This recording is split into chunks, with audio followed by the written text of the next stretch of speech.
ভোটের আগে নিজের কুকীর্তির জন্য অ্যারেস্ট হলো ঈশা হালদার। বিস্তারিত জানতে সঙ্গেই থাকুন, চ্যানেলটিকে সাবস্ক্রাইব করে রাখুন। অবশেষে অর্ণবকে ধরে ফেলেছে পুলিশ। ওইদিকে কিন্তু বর্ষারও বয়ান নিয়েছে।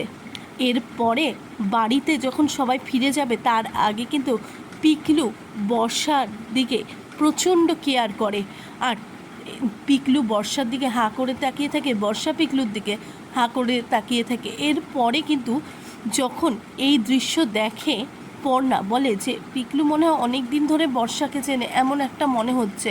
তখন কিন্তু সৃজন পর্ণাকে বলে যে আপনিও তো অনেক কিছু করেছেন বর্ষার জন্য, বেশি দিন না চিনেও।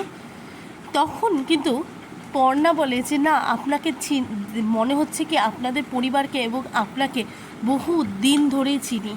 এরপরেই থানাতে অর্ণবকে নিয়ে যাওয়া হয়। এরপরেই অর্ণবকে জিজ্ঞাসাবাদ করা হয় যে এমনটা কেন করেছে বা এর পেছনে কোন বড় উপর মহলের হাত আছে। এরপরে কিন্তু অর্ণবকে জেরা করলে অবশেষে অর্ণব বলতে বাধ্যই হবে যে তার পেছনে কে রয়েছে, ঈশা হালদার। আর ঈশা হালদারকে সে টাকা খাইয়েছে, সমস্তটাই কিন্তু অর্ণব নিজে মুখে স্বীকার করবে।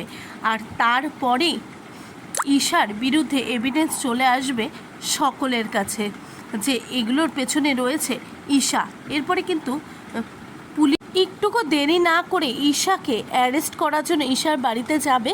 তখন কিন্তু কোনো মতেই ঈশা নিজের দোষ একেবারে স্বীকার করবেই না। এদিকে মন্ত্রীমশাইও তার বউকে প্রোটেক্ট করারই চেষ্টা করবে, কিন্তু এবার আর কিছু হচ্ছে না। তাহলে এবার কি হতে চলেছে? শেষমেশ ঈশাকে ভোটের আগে অ্যারেস্ট হতেই হবে, সেটি জানতে গেলে চোখ রাখতে হবে জি বাংলার পর্দায়। আর এই বিষয়ে আপনাদের কি মতামত, প্লিজ কমেন্ট বক্সে কমেন্ট করে জানান।